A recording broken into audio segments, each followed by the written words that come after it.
AI અને શિક્ષણનું ભવિષ્ય નિબંધ છે. પ્રસ્તાવનામાં લખી શકીએ કે પરિવર્તન એ જ સંસારનો નિયમ છે.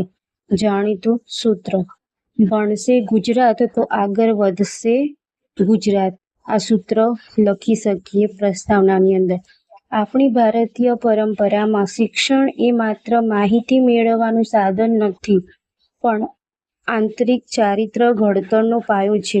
ગુરુકુળ પરંપરાથી શરૂ થયેલી આપણી શૈક્ષણિક યાત્રા આજે 21મી સદીમાં ટેકનોલોજીના એવા મોડ પર આવી પહોંચી છે જ્યાં આર્ટિફિશિયલ ઇન્ટેલિજન્સ શિક્ષણનું ભવિષ્ય નક્કી કરી રહ્યું છે.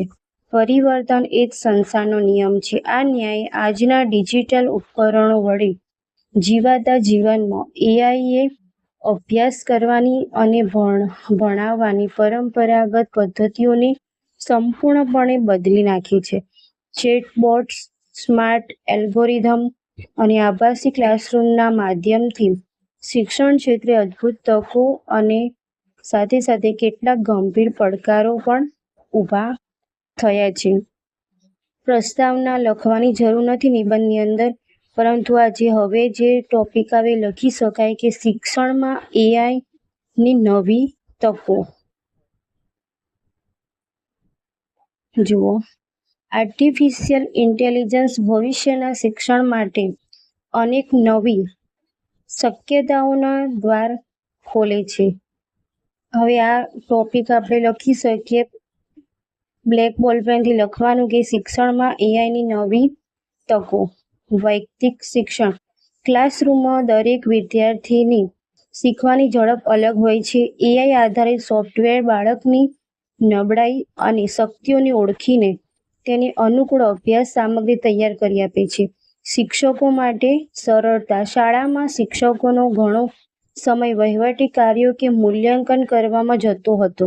એઆઈ આ કાર્યો ઓટોમેટેડ રીતે ઝડપથી કરી આપે છે, જેથી શિક્ષક પોતાનો પૂરો સમય બાળકના કૌશલ્યના વિકાસ પાછળ આપી શકે.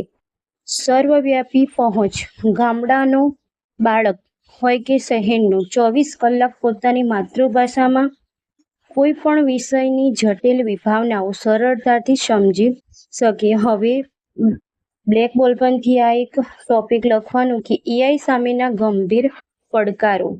કોઈ પણ તકનીકી ક્રાંતિ પોતાની સાથે કેટલાક નકારાત્મક પાસા પણ લાવે છે.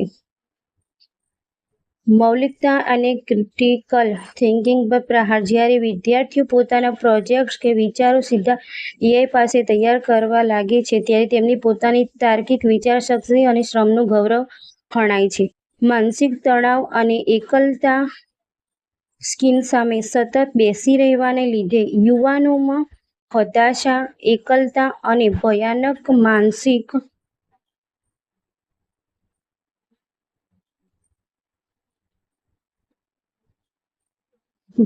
માનસિક તણાવ વધે છે, જે આજના યુગની સળગતી સમસ્યા છે.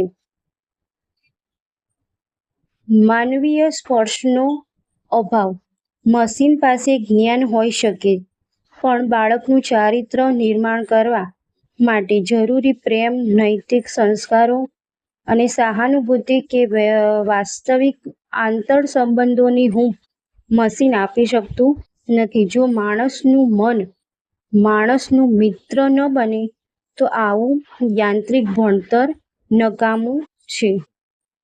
હવે બ્લેક બોલપેનથી એક ટોપિક આ લખવાનો કે નવી શિક્ષણ નીતિ અને શિક્ષકની ભૂમિકા. એક આદર્શ શિક્ષક તરીકે આપણી ફરજ છે કે આપણે ક્લાસરૂમમાં ટેકનોલોજીનો ઉપયોગ વિદ્યાર્થીના વિકાસ માટે કરીએ, તેના ગુલામ બનવા માટે નહીં. ભારતની નવી રાષ્ટ્રીય શિક્ષણ નીતિ 2020માં પણ ટેકનોલોજીના સ્વીકારની સાથે અનુભવજન્ય શિક્ષણ અને ભારતીય મૂલ્યો પર ખાસ ભાર મૂકાયો છે. આપણે બાળકોમાં એવા નૈતિક ગુણો અને પ્રજાકીય શિસ્ત કેળવવી પડશે, જેથી તેઓ આભાસી દુનિયાના નશામાંથી બહાર આવીને શાળાઓમાં પર્યાવરણ રક્ષા, બોમ્બ કે બીજ બોલ જેવી પદ્ધતિઓ અને જીવદયા એ જ પરમ ધર્મના સાચા પાઠ શીખી શકે. માસ મીડિયામાં નારીના અસ્તિત્વ પર થતા સૂક્ષ્મ પણ તીક્ષ્ણ પ્રહારો કે પશ્ચિમી વિકૃતિઓ સામે લડવા માટેનું નૈતિક બળ શિક્ષકની હાજરી જ પૂરું પાડી શકે છે. એઆઈ ક્યારેય શિક્ષકનું સ્થાન લઈ શકશે નહીં. એક્ઝામની અંદર ઉપસાહ લખવાનો નથી, પરંતુ આ ટોપિક લખવાનો નીચે એન્ડિંગમાં કે પરિશ્રમ એ જ પારસમણી. આ કહેવત છે. આમ સમગ્ર ચર્ચા પરથી એ સ્પષ્ટ થાય છે કે આર્ટિફિશિયલ ઇન્ટેલિજન્સ એ શિક્ષણમાં ક્રાંતિ લાવવા માટેનું એક અદ્ભુત સાધન છે, પણ તે સાધ્ય નથી. હકોની માગણી કરનારો અજ્ઞાની સમાજ નહીં, પણ વિજ્ઞાનનો વિવેકપૂર્વક ઉપયોગ કરી પોતાની સ્વનિયંત્રણ અને નાગરિક ફરજો નિભાવનારો સમાજ જ પ્રગતિ કરી શકે છે. આપણે એઆઈના આધુનિક દ્રષ્ટિકોણને આવકારવાનો છે, પણ આપણા ભારતીય સંસ્કારો અને માનવીય સંબંધોના ભોગે નહીં. જ્યારે દેશનું કૌશલ્યવાન યુવાધન આર્ટિફિશિયલ ઇન્ટેલિજન્સના આધુનિક વિજ્ઞાન અને ભારતીય નૈતિક મૂલ્યોના પવિત્ર ત્રિવેણી સંગમ સાથે આગળ વધશે, ત્યારે સાચું રાષ્ટ્રનું નિર્માણ થશે. આ શૈક્ષણિક અને તકનીકી સામર્થ્યના બળે આપણો ભારત દેશ વર્ષ 2047 સુધીમાં વિકસિત ભારતના વિરાટ રાષ્ટ્રીય સંકલ્પને સાકાર કરીને વિશ્વના સર્વોચ્ચ શિખર પર ગૌરવભેર બિરાજમાન થઈ શકશે. આ હતો આપણો એઆઈનો નિબંધ. કોઈ બી નિબંધ હોય તેમાં આ 2047નું અને એક તો કોઈ બી નિબંધના જોડે આપણે શિક્ષણ નીતિ 2020 એ ટોપિક થોડો ઘણો એડ કરીને કોઈ બી નિબંધની અંદર તેનું જોડાણ કરીને આપણે નિબંધ લખી શકીએ છીએ. એક આ પાછળનું જે આ થોડું લખ્યું છે ને કે આ શૈક્ષણિક તકનીકી સામર્થ્યના બળે આપણો ભારત દેશ 2047 સુધીમાં વિકસિત ભારતના વિરાટ રાષ્ટ્રીય સંકલ્પને સાકાર કરીને વિશ્વના સર્વોચ્ચ શિખર પર ગૌરવભેર બિરાજમાન થઈ શકશે. આ કોઈ બી નિબંધ હોય તેની અંદર આપણે આપણું 2047 વિશે અને 2020 જે નવી શિક્ષણ નીતિ છે તેના વિશે આટલું થોડું ઘણું એડ કરીને આપણે કોઈ બી નિબંધની અંદર લખી શકીએ છીએ.